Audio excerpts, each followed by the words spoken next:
we doing, everybody? And happy Tuesday in the great state of Wisconsin. We got some new intro music. We're trying out some new things. I got Austin with me today here on the show. Austin, how are we doing on this fantastic Tuesday? We're doing pretty good.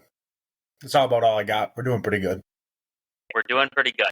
We can live with that. We can live with that. We got a lot of things to talk about today. Big news coming from the Brewers and mainly Craig Counsell. We're going to get into that.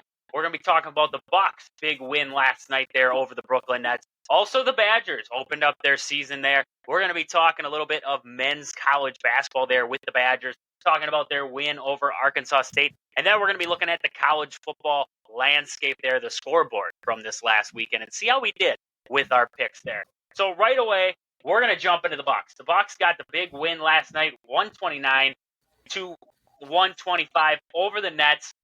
The Bucks win in stretches in this one. They had some moments. We watched throughout that game. They had moments where they were like, oh, they're starting to put something together. Then all of a sudden they fell apart. And it just was a crap show from here. And then all of a sudden found it again. It was just stretches. And at the end there, the Bucks, they did all they could to try to let the Nets hang around there. I thought, and it's killing the Bucks right now. Middleton not being able to, he's on a minute restriction right now, and I think that's really killing this Bucks team. Because you look late in that ball game, I think if Middleton was over his minute restriction and they didn't have him for that last 4 minutes of that ball game, I think we're looking at a different final score here today. But since Middleton was out there, I think that gave him a big boost there. I know you watched a lot more of the game. I was watching a lot of the Badgers. Austin was on the Bucks last night there. He was on the Buck train. So give me the stats for last night there for the Bucks and Nets game. Yeah, we'll start off with the Bucks stats here. Giannis put up some pretty good numbers, 12 rebounds, but most importantly, 36 points in that one. Damian Lillard had 21, and then Chris Middleton, even though he was on a little bit of a time or a minute limitation, he still put up 15, which I say is pretty good compared to what he has been doing. Beasley, you look at Beasley. I'm not sure if I don't think he started this game because it says he only played 14 minutes. He only had 3 points. Now you look at Jay Crowder. Jay Crowder had 30 minutes and 15 points. Now I didn't start watching till second quarter because I was doing other things. So I don't know who exactly were the starters, but it seems like the Bucks might have been listening to a little Wisconsin sports podcast because we mentioned how, maybe switch up the lineup with Beasley not doing so hot. So Jay Crowder, he had 30 minutes, 15 points. A lot of those points were 3-pointers from Jay Crowder, which I like to see. Bobby Portis off the bench, he had 11, Pat Connaughton 10, and Cameron Payne 11 points. But you look at Brook Lopez, 27 minutes, 4 points, kind of a not so good showing by Brook there. But overall, we had Giannis and Damian Lillard. They put up big numbers, but our bench put up some really good numbers, which I love to see. Our bench outscored their bench. I don't exactly know what the numbers are. I didn't remember the statistic when I was watching, but they put up the bench numbers compared to each other, and the Bucks were winning in that statistic. When I look at the Nets scores. Now, Ben Simmons, he played 33 minutes, 2 points. So, that's just Ben Simmons being Ben Simmons, not really being able to score. But then Cam Thomas, 45 points. Mikal Bridges, 31 points. And then after that, Lonnie Walker, he chipped in 19, and Royce O'Neal chipped in 12. But, besides basically it was the Cam Thomas, Mikal Bridges show. When I was watching, I'm like, they could not stop Cam Thomas or Mikal Bridges. Those two predominantly scorers for the Nets. I did see Cameron Johnson. He didn't play at all for them. So I know when he's playing, he's usually a pretty good player. He was a pretty good player when he was on the Suns, I believe he played for. But he was not playing in this one.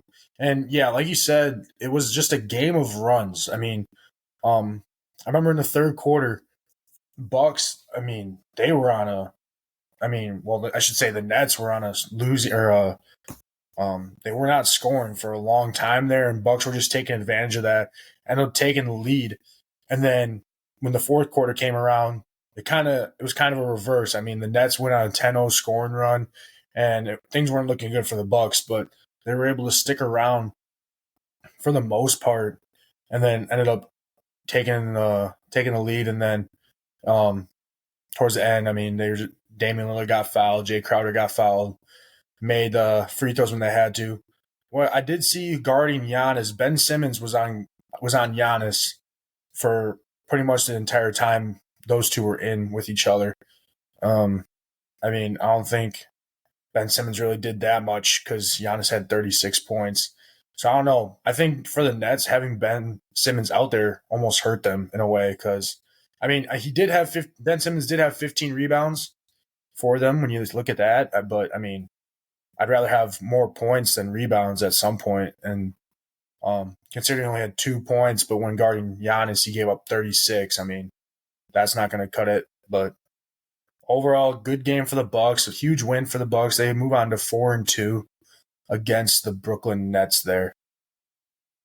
Yeah, and like you said, music did start in that ball game, but limited minutes it looked like out there, and that I think, like you said, I mean that had a lot to do with we saw other guys get valuable minutes off the bench. I think Adrian Griffin saw what he had there with Beasley, and he's like, okay, we're gonna go to somebody else here, try to make something happen. Like you were talking, bench points there, first half bench points for the Bucks there, 28 points off the Bucks or off the bench for the Bucks there in that first half. That was some impressive scoring, but you look at the flip side of that, they also allowed 26 points to the Nets there in the first half off the bench there. The Nets shot pretty well in the first half there, 54% to the Bucks 47, 9 for 27 from downtown for the Bucks in this one. In that first half, that was a rough showing from deep there in that first half. On the flip side of it, though, got to the line a little bit, 6 or 7 from the line there in that first half. It was a pretty good showing by the Bucks. We're starting to see them trend in the right direction. I think a big win like this against the Nets is huge, especially leading up into their next matchup. I believe it's on Wednesday. I believe it's Wednesday against the Pistons. Yep. Wednesday against the Pistons there. That should be a good matchup. Kind of an up and down Pistons team. The Bucks getting them at home, so that should be a good game there for that one. We're going to cover more of that later on this week. But now to the breaking news, the big crap show that was our Monday in the great state of Wisconsin, and that was Craig Counsell. We heard early on in the day Craig Counsell is going to make a decision. And we're like, okay, it's between the Mets and the Brewers. Maybe the Guardians. Well, then the Guardians go and they hire Stephen Vogt. So it's like, okay, now we're down to the Mets and the Brewers. Well, then the Mets went and signed bench coach from the Yankees. He's bench coach for the Yankees.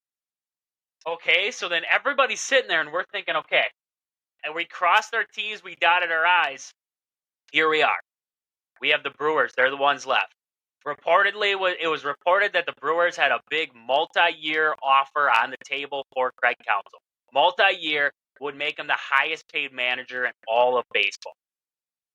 We're all like, okay, here we go. We're going to get Craig Counsell back. He's coming back to Milwaukee. Then, no kidding. It gets reported per Ken Rosenthal that the Chicago Cubs, came in the back door and said, hey, Craig, why don't you come down to Chicago? And I tell you what, when I first saw that, I was like, Ken Rosenthal is trying to pull everybody's leg here. He's like, everybody's waiting and they're anticipating this big decision. And Ken Rosenthal just reported complete blown. There's no way. Yep. And I think the deal, I'm pretty sure it ended up 5-year. I think it was a 5-year deal worth like $40 million or something like that. I could be wrong. You want to check that out for me? What the deal was? I can fact check you there. I think they reported out the deal there.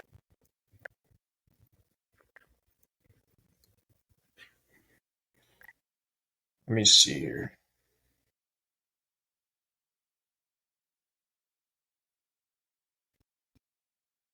I know it was a big deal. Yep. I know Yep, you were right. You were right.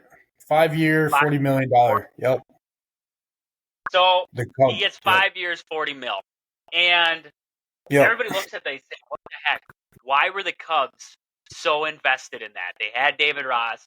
Why did they throw it down for Craig Counsell?" I think they got money to spend. They definitely have money to spend, and they said this is as simply as they had to put it. Here, Craig, we have this 5-year deal worth 40 mil. We can keep you close to Milwaukee.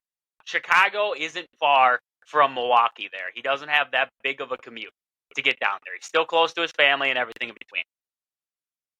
This is what I think it came down to for the Brewers and Craig Counsell. Mark Ananasio has failed the Brewers once again. You look through the years here.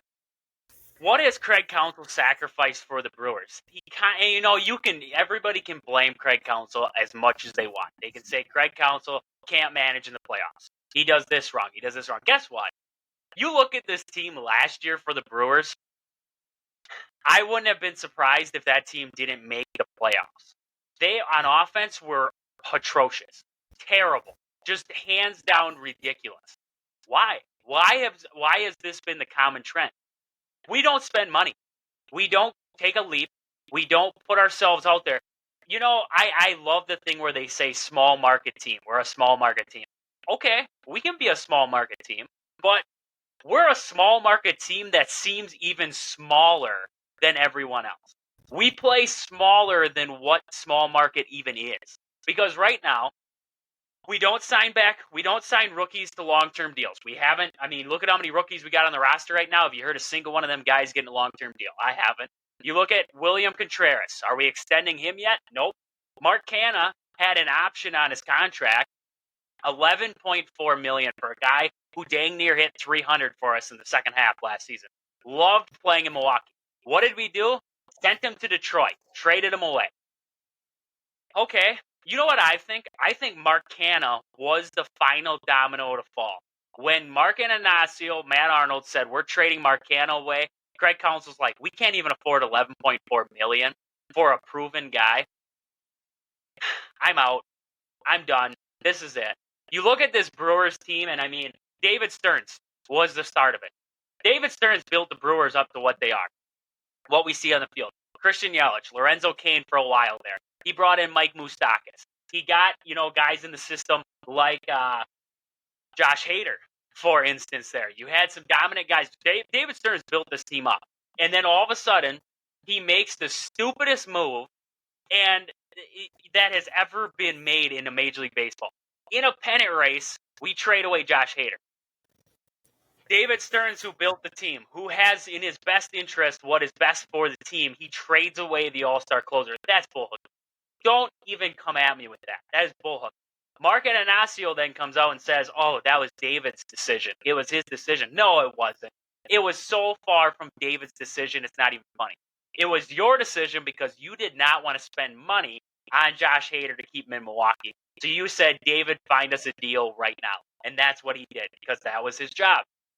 Why would David Stearns have stepped down as the GM of the Brewers? Why would he have stepped down? That doesn't even make sense. Why would he have left a position that he seemed so happy in for the longest time and then all of a sudden just said, I want to go away. I'm going to step down and give it to Matt Arnold, and then I'm just going to slowly back my way out of the Brewers and then move over to the Mets. Just ridiculous. And then to add push to shove there, what Mark Ananasio had to say. This is what really just completely took me over the edge, is when I heard what Mark Ananasio had to say about the decision made by Craig Counsell. And he comes out and he said, we're all here today because we lost Craig. But I've reflected on this. Craig has lost us. He's lost our community. It's a really special place to be. If I were to list all the reasons we have been successful, I would need another 30 minutes, he said. We can compete with anybody, he said. We're going to look for a manager who can continue having a terrific clubhouse culture and help us winning and hopefully get over the hump in the playoffs. Are you effing kidding me? Are you kidding me? You just lost the guy who has saved your ass multiple years in a row. You might have a good pitching staff. but your offense is terrible. You don't go get anybody. You get crap, and Craig Counsell makes it work. And yet you have the balls to come on stage and tell us Craig Counsell lost us. He didn't lose us. I don't care. I think that was the best thing for Craig Counsell because guess what? He wasn't going to win shit in Milwaukee. And that's just the plain truth. He was not going to win with management the way that it was, upper management. He wasn't going to win shit. So he left. If he had gone to the Mets, if he would have gone anywhere else. You know, the Cubs baffled me because I hate the Cubs. So it kind of baffled me that he went to the Cubs. But at the same time, I looked at it for a second because right away I was pissed. Why is he going to the Cubs? I hate the Cubs. Now I have to hate Craig. I can't hate him because guess what? The Cubs have money to spend. They're going to put a team around Craig Counsell that's going to get him as damn close to the World Series as possible. And right now, the Brewers lost Craig Counsell. We lost Craig Counsell, and it sucks. It honestly sucks. And Mark Ananasio, to me, honestly, lost me. He lost me as a Brewer fan today, having faith in what he can do for this organization. I went on a really long rant there, and I'm going to continue it. But I want to know, what do you think, Austin, of this situation right now with the Brewers heading, leaning forward now? What are your thoughts about the state of the Brewers, where they're at? Yeah, I don't have a whole lot to say on this, but it like what you said, Ananasio's kind of losing us, especially after this. I mean, you look at people always like, well, first off, we're a small market team, and then you always hear, oh, Brewers are going to be moving to a different state to play baseball because Milwaukee's not fit enough. Our stadium's dog shit. And then you look at this now, and now we're losing Craig Counsell, and money's always a problem. We're never trying to reach those. Like, I think what comes down to it is our ownership. I mean, we haven't done nothing with our money that puts value into our team. I mean, we just get rid of guys once contracts start to come up. Once someone big comes up in our, we're honestly, it seems like we're the farm system of other teams. Once some guy gets really big in our organization, oh, don't have the money to sign him, we'll ship him off, and then they'll do, like, remember Chris Davis? Chris Davis started up as a Brewer, was doing really good. Then next thing you know, he goes to Oakland and explodes. Scooter Gennett, Gene Segura. Even Prince Fielder was, I don't remember how far, I don't remember when Ananasio got here to be, but like, I can name how many of these players that we've gotten rid of, and they just do really good at other organizations because we don't have the money to re-sign them. And it does get a little frustrating. I'm like, how? And then you look at Craig Counsell, it's like, dang, how do you expect him to win with some of these guys that are out there? I mean, like you said, Mark Hanna, I've never heard. I didn't even know who that guy was until he came to the Brewers and he started playing some pretty good baseball. Oh, guess what? He plays pretty good baseball? Get rid of him. Oh, I bet he's going to do really freaking good for Detroit this upcoming season. Like, I can just call that right now. I mean, I won't be surprised because that's just how the trend goes with the Milwaukee Brewers. And then they always expect, and then they never expect, or they always want to get over the hump. Well, you're getting rid of these really good guys.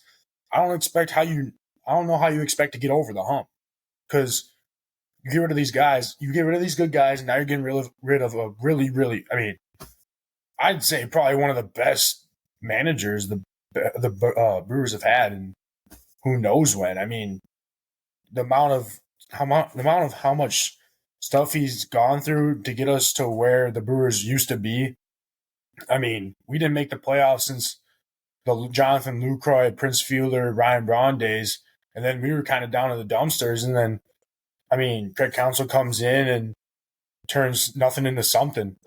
But yeah, either a new GM or something that's willing to take risks, or just new ownership, which is something I haven't really, thought about until today when I saw that Instagram tweet about Craig Counsell going to the Cubs. And then, I don't really know what to say about Craig Counsell going to the Cubs. Yeah, it sucks. I feel betrayed a little bit I mean, I feel like all Brewer fans can feel betrayed about him going to the Cubs. But I mean, you look at the Cubs, and the Cubs got some really good players. They got Cody Bellinger, Ian Happ. I mean, at least they look like, and they're willing to spend money. At least they look a little bit on the uprise. Where now us getting rid of Craig Counsell, we might be on the downrise or down, uprise, down, whatever. You get what I'm saying. Yeah, and who knows? Christian Yelich is probably gonna be out of Milwaukee anytime now too. I wouldn't be surprised if he's gone. Um, Heck, there's probably even more players that are trying to get out of there now because I mean Brewers are losing a lot of faith in some people. Yeah, and I mean, you look at the instant tweets that you saw right after the move was made, and that was I saw William Contreras posted on Twitter. He didn't say anything. He didn't say words. It was right after the deal was made. He just posted the guy with the hand on his head. You know, the what the heck just actually happened. And you want to lose a clubhouse? You lost the clubhouse. Simple as that. Because the guys, I mean, they knew there was a pretty good chance Craig Counsell wasn't come back to Milwaukee. The simple thing, the only reason I can think, because Craig Counsell didn't want to leave Milwaukee. He loves Milwaukee. He has stated that 1,000,001 times over again. And I don't peg Craig Counsell to be a liar, to try and tell us things to make us feel better. He does what's best for him. And what's best for he wants to win a championship. That's the ever-ending goal of a manager in baseball. They want to win a championship. Where was his best option? The Brewers, he's tried it for years, and they constantly will not spend money for him. I mean, you look at, I don't want them to go out, I don't expect them to go out and get Shohei Ohtani. I don't expect them to go out and get a guy like Mookie Betts, or Freddie Freeman, or Trey Turner, or Bryce Harper. I don't expect the crazy stars to come to Milwaukee. I don't. I really don't. But when a guy, like I've talked about it in this past season here for the Brewers, when a guy like Justin Turner came available, a lot of postseason experience when he was with the Dodgers, comes available, he had a base salary with the Red Sox as of last year of $6,700,000. $6 million, okay, almost $7 million. You can't afford that contract if you're the Brewers. He hit .276 for the Red Sox last year. That's a productive hitter, if you ask me. Can play third, can play first, probably. I mean, I'm assuming he can play first. Can DH for you, a dominant bat, but not an expensive bat. But we go out and we get guys like Luke Voigt and Darren Ruff. If you're a manager and these are the guys that your upper management is bringing in, you're sitting there like, what am I supposed to do? I mean, I'm flipping through the pages here, and even at the trade deadline, you go out and you get Carlos Santana, you get Mark Canha, okay? Mark Canha ended up being better than what he was expected to be coming to Milwaukee. But at the time, coming over from the Mets, he was a .240 hitter. Carlos Santana was a .230 hitter coming from the Pirates. So, not great bats. You don't go over the top. Now you have this deal with Burns. You denied him his extra money there this last offseason, the little bit extra that he wanted. Okay, whatever. But now we know Burns isn't coming back. Burns is gone. Are you going to be able to afford Adames? Probably not. I wouldn't be surprised, and I wouldn't hold it against him if Corbin Burns went down to Chicago and started pitching for the Cubs. Wouldn't put it past him. I wouldn't put them past for that to be an option. Right now, the state of the Brewers is hanging by a thread. I feel the clubhouse is gone. Moving forward, there's very few things the Brewers can do to make it right. If they bring in a manager from the outside, somebody completely, I don't even know, like you would end up with a Tony La Russa or something in Milwaukee, you might lose the clubhouse even further. So now, in order to fix this clubhouse, do you promote Pat Murphy from bench coach to manager? I've always said I'd love to see Jonathan Lucroy. He's working in the front office there. I'd love to see Jonathan Lucroy step into that managerial role. Even bringing a guy back and hitting. I mean, you look at the hitting coaches for the Brewers. If these are the hitting coaches that this management keeps hiring for Craig Counsell, I would have got out of Dodge too. I would have been on the first bus out of there because these hitting coaches are terrible that the Brewers are getting in. I mean, look at Joey Wiemer's swing from last season. I mean, you couldn't tell me that there wasn't a hitting coach out there who said, that looks good. That looks like a good swing. No, not a single guy thought that. I was sitting at home saying that looks like crap. And yet they let him keep doing it every single day with no results. The state of the Brewers is fragile, and I don't know what they're going to do moving forward. I think it's a mess, and I don't know how they're going to clean it up. That is for sure. But Dusty we're going Baker's to jump to come out of retirement. I think Dusty could fix it. I think if Bruce Bochy decided to leave the Rangers now after winning the World Series and he came up there, maybe Gabe Kapler could be a guy, a potential guy to come in for the Brewers. I don't know.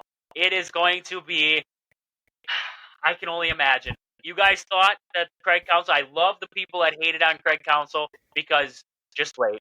Just wait to see what the dog drags in next because it could get worse. It could honestly get worse for the Brewers. But with that, we got to get out of the Brewers because I do not want to get more of a migraine. I've had a migraine all day thinking about it. We got to get past it. So we're going to jump over into the Badgers. Austin, you got the stats up for Badgers, Arkansas State last night there? Yep.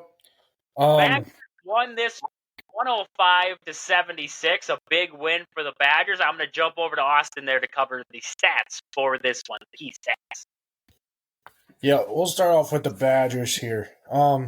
Chucky Hepburn, he had 20 points, 6 assists. AJ Storr, first night out here for the Badgers if you exclude the exhibition game. First real game, I should say, for him as a Badger. 15 points for him there. And then Max Klesmit rounded off the Badgers with 14. You got Stephen Crowell and Tyler Wall had 9 and 8. John Blackwell off the bench, he had 12. I mean, we talked about the Badgers wanting to. I mean, you'll probably get into this too, but we talked about the Badgers wanting to use that bench a little bit there, and I think overall they did a very good job at using that bench. One thing I did see, Connor Siege only 4 points, but I'm pretty sure he did go out with an injury in the first half there, so don't know a whole lot on that right now. But we'll jump over to Arkansas State and some of their stats. You see, Freddie Hicks led the Red Wolves with 21 points.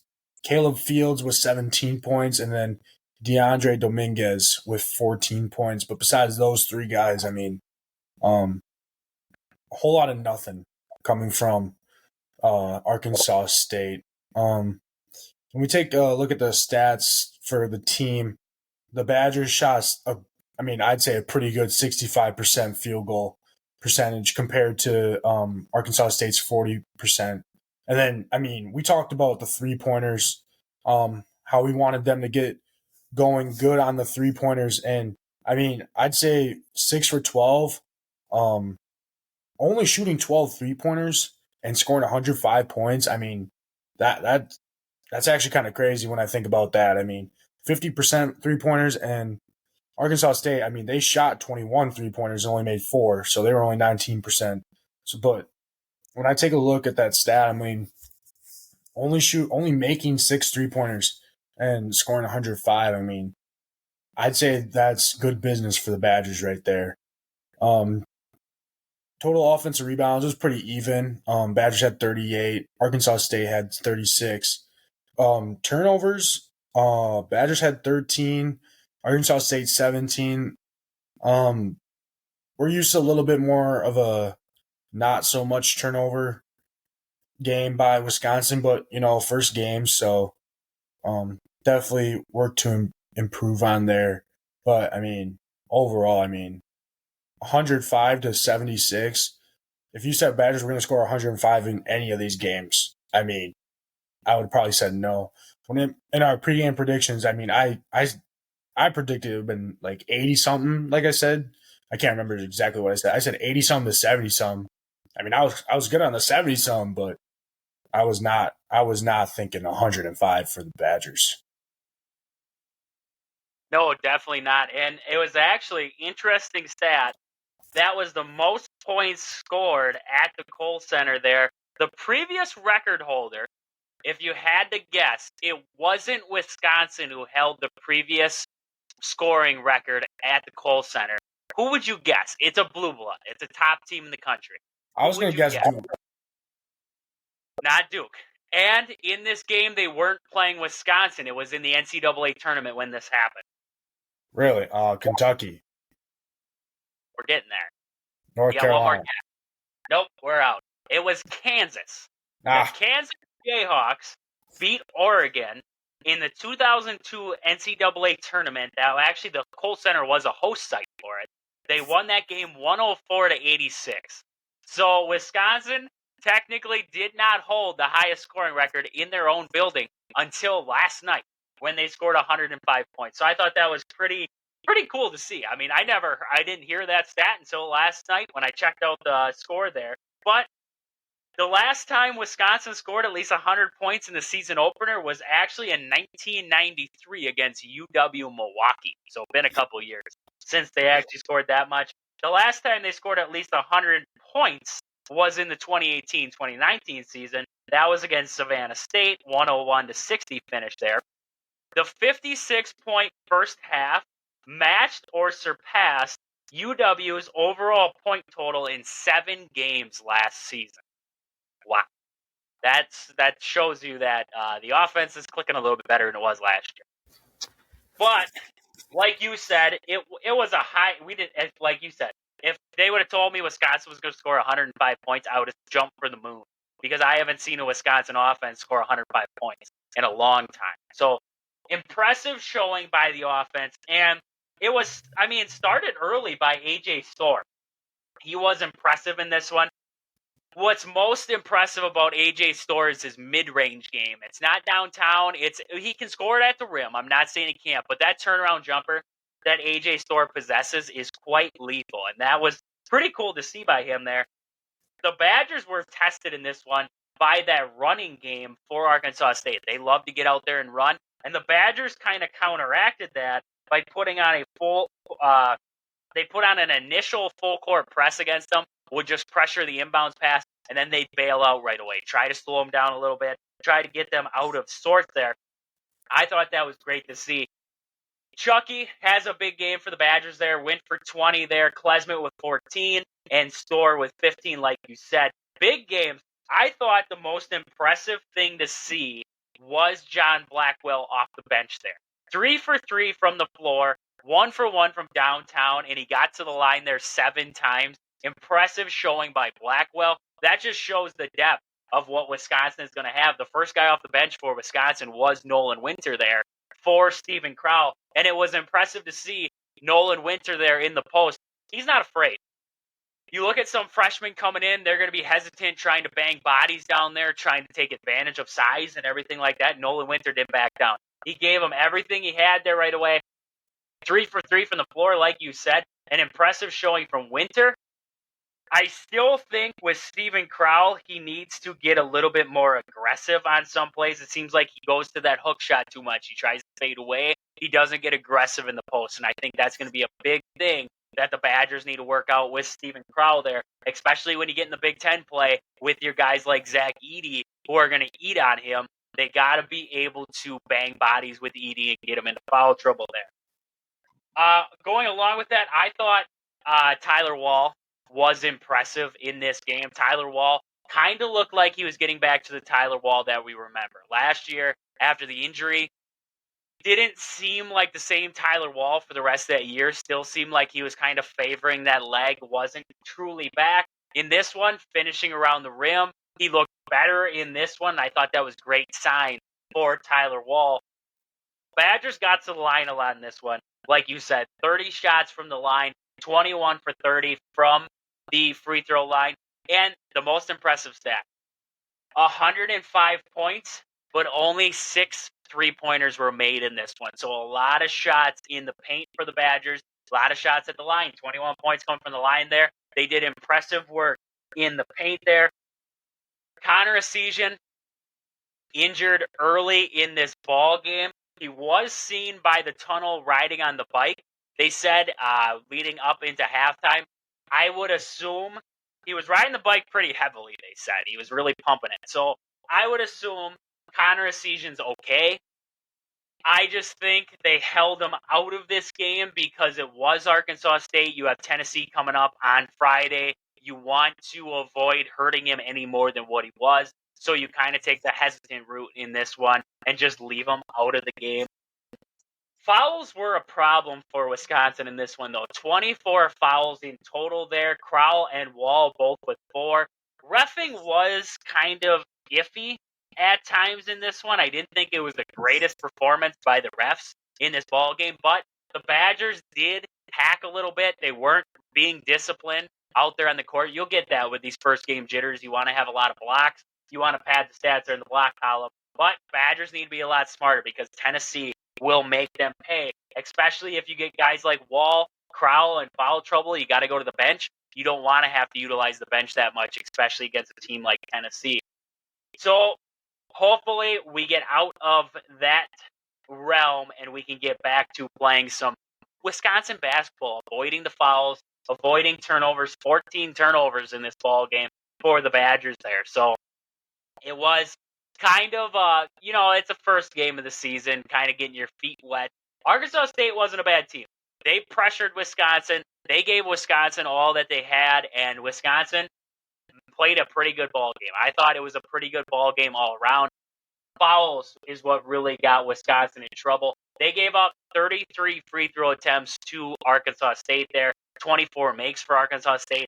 That was a big point in this game because Arkansas State did only shoot 40% from the field. And like you were talking, they only shot 19% from downtown. So a struggle across the board from Arkansas State, but the free throws is what really kept them in it. The rebounding battle, I really didn't, Wisconsin coming into this one, they got a lot more length to them. I thought they were going to have a lot easier time in the rebound battle. 33-28. That was kind of interesting to me. Wisconsin not really winning the rebound battle there against Arkansas State. I expected a little bit better there in the rebound department there for Wisconsin. So aggressiveness will be huge because Tennessee coming to the Kohl Center, they're going to be aggressive. They have some big guys on Tennessee there. The guards like to get down there, get their hands dirty. So Wisconsin's going to have their hands full with Tennessee. They're going to have to be aggressive there. But like I was talking, Nolan Winter and Blackwell, I think those two are two big surprises for this Badger team in this season. We didn't expect Nolan Winter and Blackwell to have as big of a role as I think they're going to have. I think they're emergent stars in this Badger rotation right now. And like you said, man, they went deep on the bench there. I mean, you look at guys with big minutes there. Winter, and you had Gilmore in there for a while. You had, if Essegian was healthy for the entire game, he would have been out there for the longest time.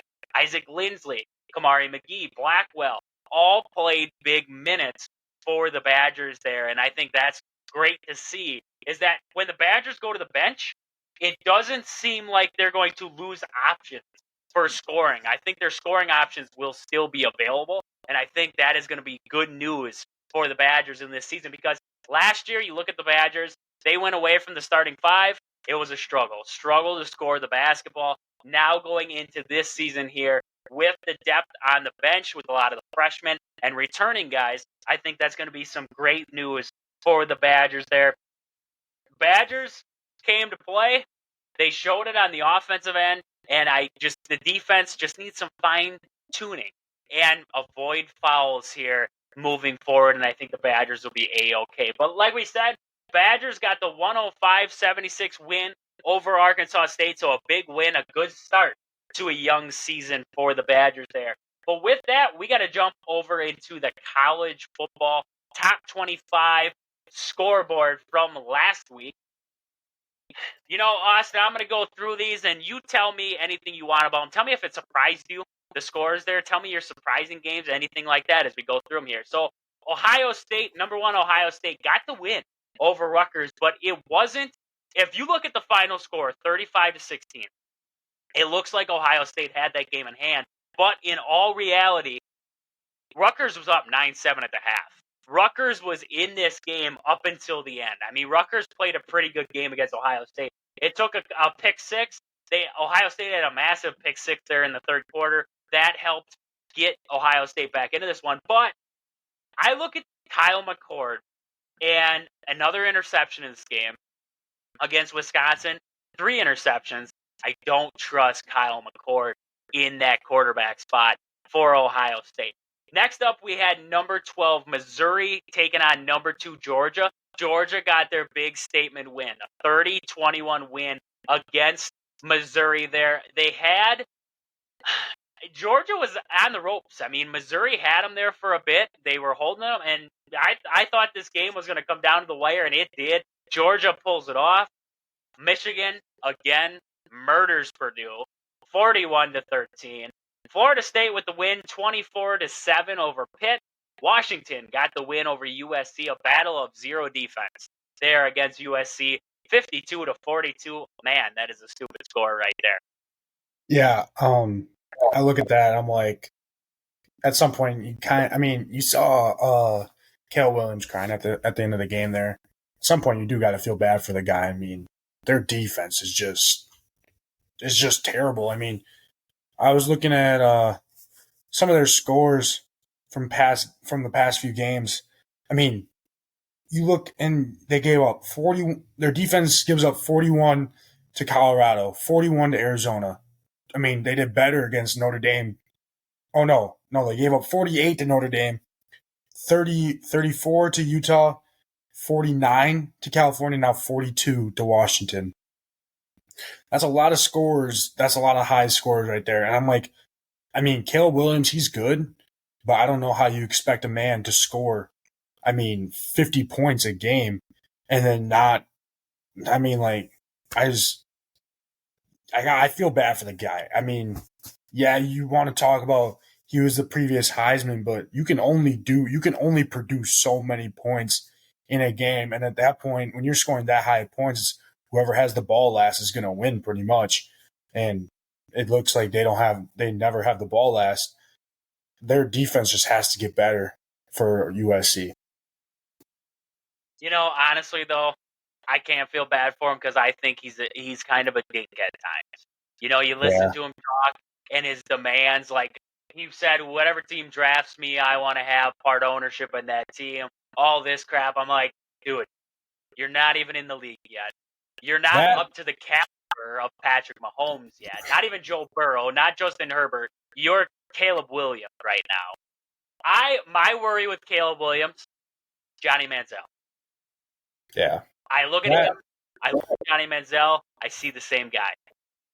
Yeah, that I can see it. That I understand a little bit, but when it comes to just like actually winning football games, it's hard for him to do that. But I understand like he's a little bit over his head when it comes to that stuff. But I mean, yeah. No, I agree with that flip side of it. I mean, the Pac-12 the defenses are atrocious.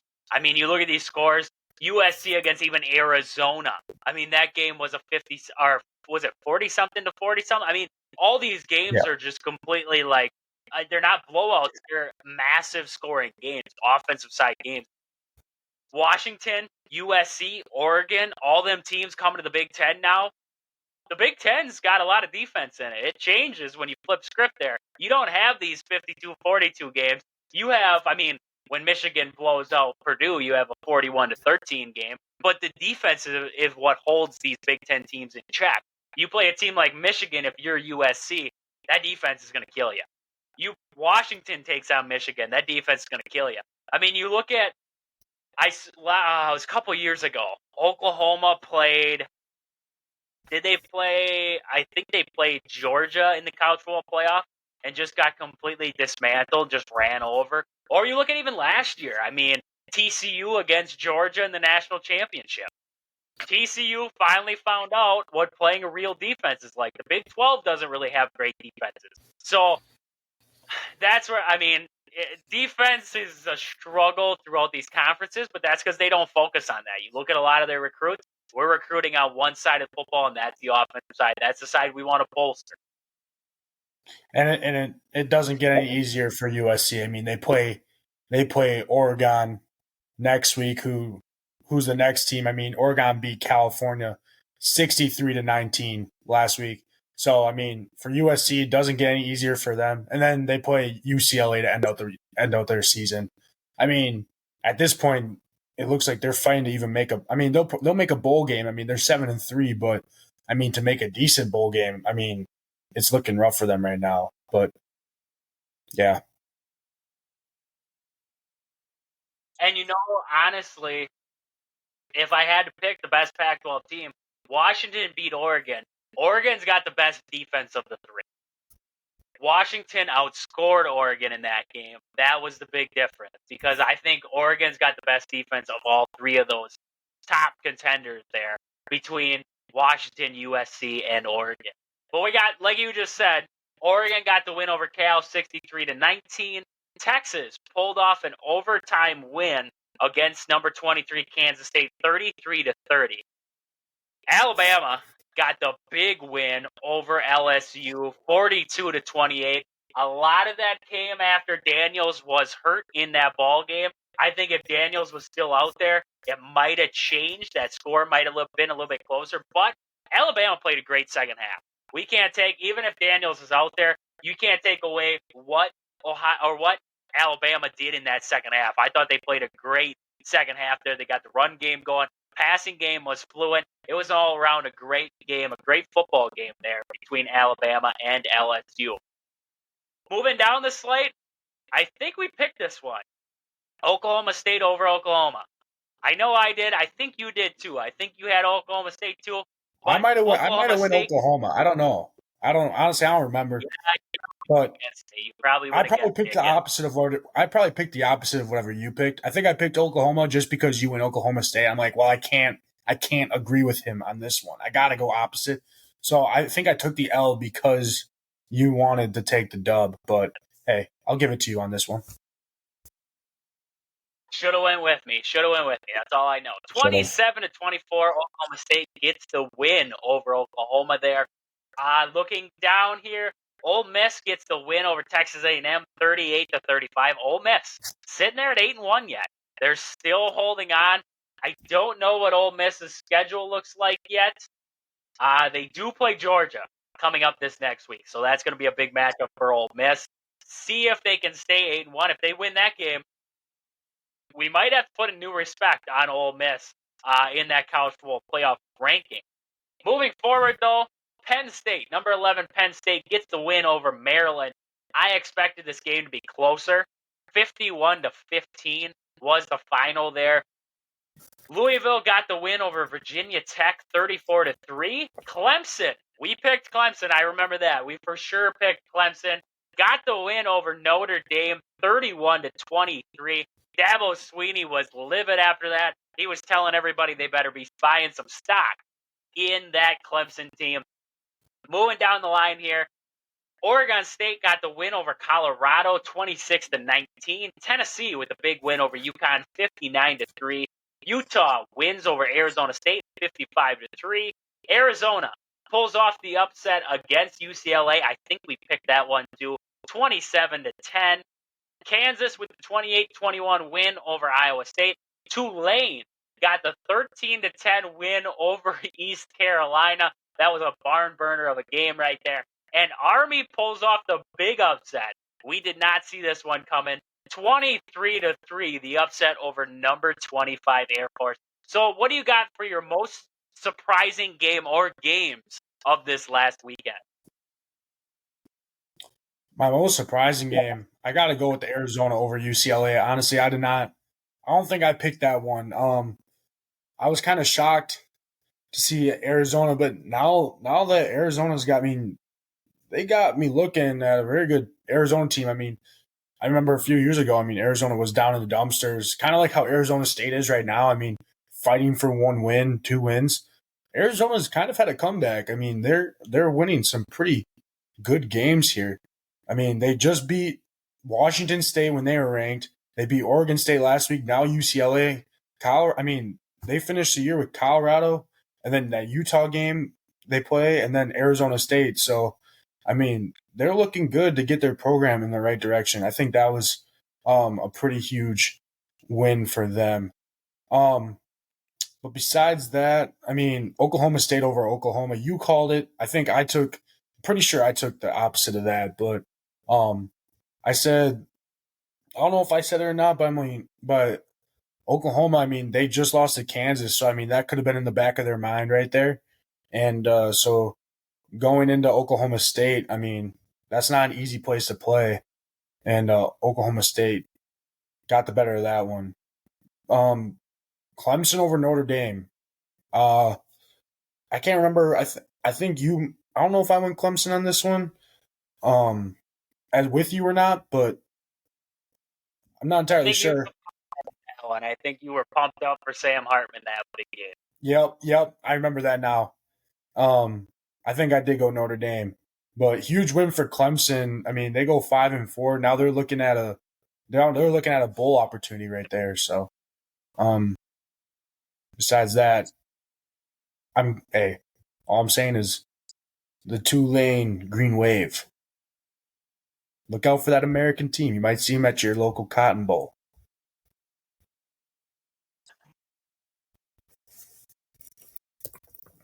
I could see it being a big matchup there with Tulane. I could see that with possibly USC. USC and Tulane matching up for a real star-studded matchup there. And a rematch from last year? I would take Tulane because I think their defense can hold. I don't think USC's defense can hold down Tulane. So I would take USC to lose that ball game. That's all I know. Hey, and this one wasn't on the chart that we were looking at on ESPN, but gotta point out my good old James Madison Dukes. Come on. I mean, they just win 41-13 against Georgia Southern. I mean, oh wait, no, it was Georgia State they beat 42-14 against Georgia State. I mean, they stay undefeated. You love to see that out of James Madison. I mean, hey, these group of 5 teams, I love my small schools. Come on. James Madison keeps it rolling for one more week. Maybe we'll see James Madison square off with USC in the Duke's Mayo Bowl. I think that might be a good bowl game to put them in. Hey, I mean, James Madison Dukes, the Duke's Mayo Bowl against Duke. Come on, make it happen. That could be a big matchup. If the Badgers don't end up in it because they also suck, I could see James Madison Duke squaring off in the Duke's Mayo Bowl. That could be a big matchup. But with that, that is about all we have for today. We went through a lot. Craig Counsell heading to the Cubs. It sucks. And we got other news. Badgers got a big win. Bucks with a big win. Some decent games there out of Bucks and the Badgers there at least. Hopefully we got some good things to look forward to in the winter here. But with that, this has been Wisconsin Sports on the Go with Trades. Thank you guys for listening. It's been awesome chatting. We'll catch you guys tomorrow. Deuces.